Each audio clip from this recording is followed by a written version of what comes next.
Welcome back to Shivrag blog. कैसे हैं आप सब? आई होप आप सब अच्छे हैं, मैं भी अच्छी हूँ।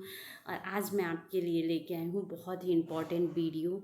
ये वीडियो उन लोगों के लिए बहुत ही इम्पोर्टेंट है जो मदर अभी तुरंत ही अपने बेबी को जन्म दी हैं या जिनका बेबी अभी सी सेक्शन से हुआ है, उनके लिए ये वीडियो बहुत ही इम्पोर्टेंट होने वाली है। तो बिना देरी किए चलिए शुरू करते हैं आज की ये वीडियो। लेकिन अगर आप मेरे चैनल पर नए हैं तो प्लीज़ मेरे चैनल को सब्सक्राइब कीजिए, लाइक कीजिए, शेयर कीजिए, बेल आइकन दबाना मत भूलिएगा ताकि मेरी वीडियो की कोई भी नोटिफिकेशन आपसे मिस ना हो। तो चलिए शुरू करते हैं। सी सेक्शन यानी ऑपरेशन से जिनका बेबी हुआ है, जब हमारे घर में नए बच्चे जन्म लेते हैं तो हम पूरे घर वाले उस बेबी का ध्यान रखने में लग जाते हैं। यहाँ तक कि एज अ मदर हम भी अपने बेबी का ध्यान रखने में लग जाते हैं और इसमें हम ये भूल जाते हैं कि अभी हमारा भी सी सेक्शन हुआ है, अभी हमारा भी ऑपरेशन हुआ है। तो जितना ध्यान आपको बच्चे का रखना है उससे कई गुना ज़्यादा ध्यान आपको अपना खुद का रखना है। तो चलिए आपको मैं इस वीडियो में बताती हूँ कि वो कौन सी सावधानियाँ हैं जो आपको सी सेक्शन के बाद में बरतनी चाहिए, और अगर आप ये नहीं करते हैं तो आपको क्या क्या परेशानियाँ हो सकती हैं। तो चलिए शुरू करते हैं स्टेप बाय स्टेप। सबसे पहले मैं मदर को ये एडवाइस देना चाहूँगी कि सी सेक्शन के बाद आपको अपना भी ध्यान रखना बहुत ही ज़रूरी हो जाता है, जिससे आपका भी रिकवरी फास्ट हो। क्योंकि अगर आप हेल्दी रहेंगे, आप अपना ध्यान रखेंगे, तभी आप अपने बच्चे का भी ध्यान रख पाएंगे।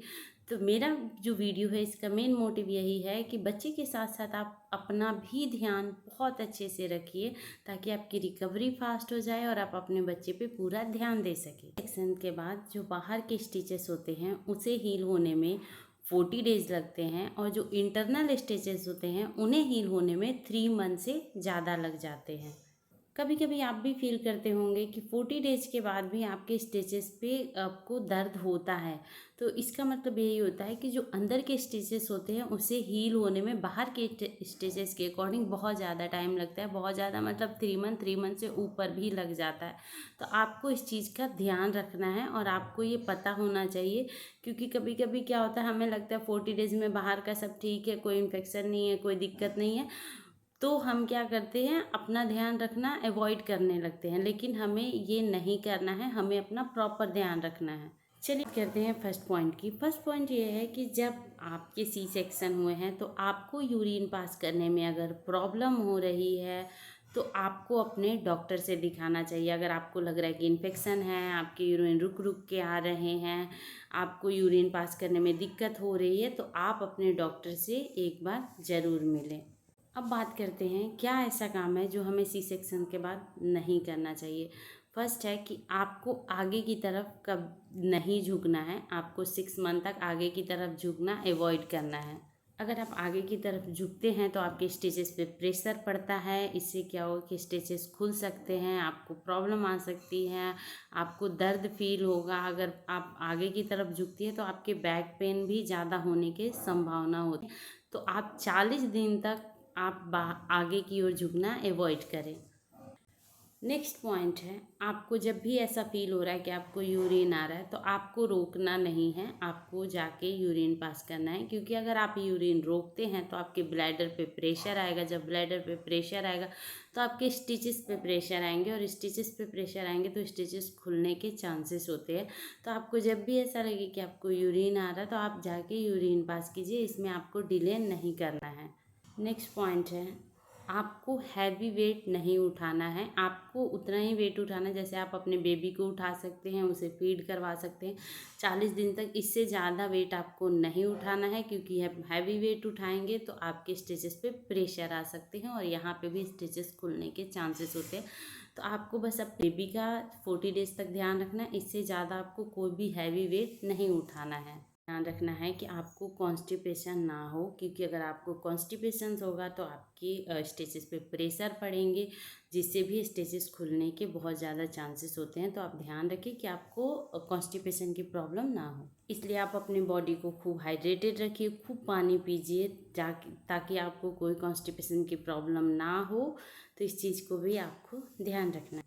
नेक्स्ट और बहुत ही इम्पॉर्टेंट पॉइंट है, ये बात जो ये पॉइंट मैं बता रही हूँ ये बहुत सारे मदर को नहीं पता होता है। जैसे कि जब सिजेरियन हमारी डिलीवरी होती है तो हम सोचते हैं नीचे बैठ के बच्चे को खिला सकते हैं, या हम बच्चे को फीड करवाते टाइम भी, या हम नीचे नॉर्मली बैठ जाते हैं।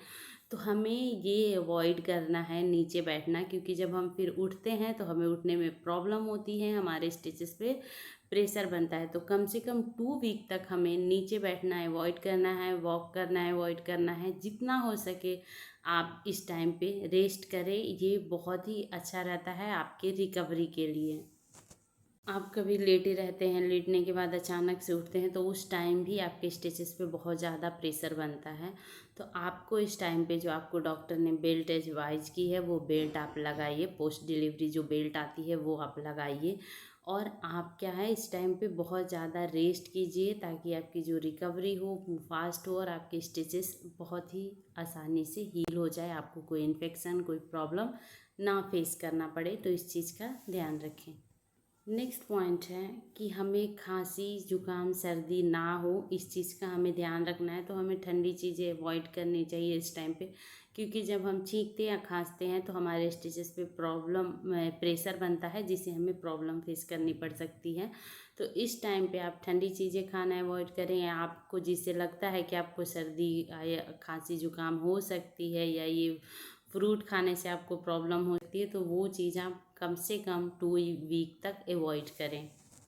क्योंकि अगर आपको इन्फेक्शन होगा तो यहाँ पे आपके बेबी को भी इन्फेक्शन हो सकता है।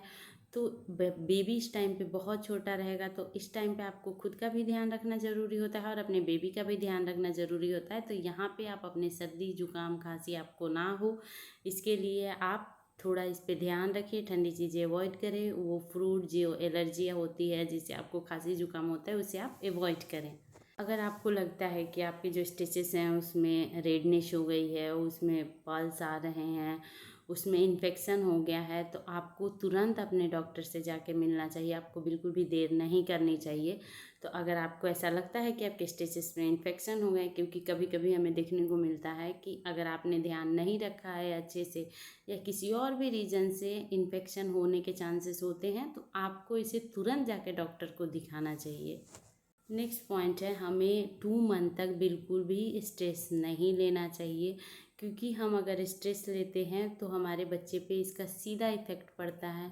ये बहुत ही नॉर्मल चीज़ है, जब हम फर्स्ट टाइम माँ बनते हैं तो हमें थोड़ी सी प्रॉब्लम होती है, हम थोड़ा सा स्ट्रेस लेते हैं कि हम कैसे अपने बच्चे का ध्यान अकेले रखेंगे, बच्चे के लिए क्या सही है क्या गलत है, मैं तो फर्स्ट टाइम मॉम बनी हूँ, मुझे नहीं पता कैसे होगा। ये एक नॉर्मल प्रोसेस है, लेकिन फिर भी आपको इन सब चीज़ों को अवॉइड करके इसे एकदम नॉर्मली लेके और आपको स्ट्रेस फ्री रहना है, आपको एकदम कूल और चिल रहना है।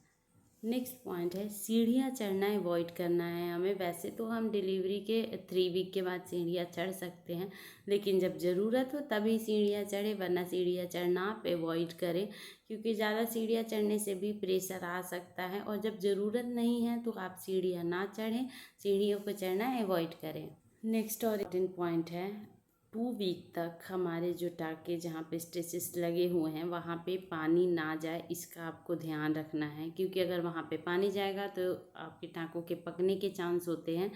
तो आप ज़्यादा देर तक ना नहाएं, और अगर आप नहाते भी हैं तो वाटरप्रूफ जो बैंडेज आता है उसका आप प्रयोग करें, और जितना जल्दी हो सके आप नहा के फटाफट बाहर निकल जाए, ताकि उस पर पानी ना पड़े। और नहाते टाइम इस चीज़ का भी ध्यान रखना है।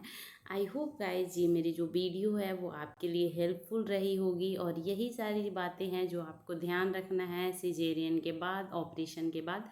ये बातों को आपको ध्यान रखना है। आई होप आपको ये मेरी वीडियो अच्छी लगी होगी। अगर आपको ये मेरी वीडियो अच्छी लगी है तो न्यू मॉम के साथ शेयर कीजिए, या जिनका अभी सिजेरियन हुआ है, या जिनको अभी डॉक्टर ने बोला है कि उनका सिजेरियन होने वाला है, उनके साथ शेयर कीजिए, उनको बहुत ज़्यादा हेल्पफुल मिलेगी।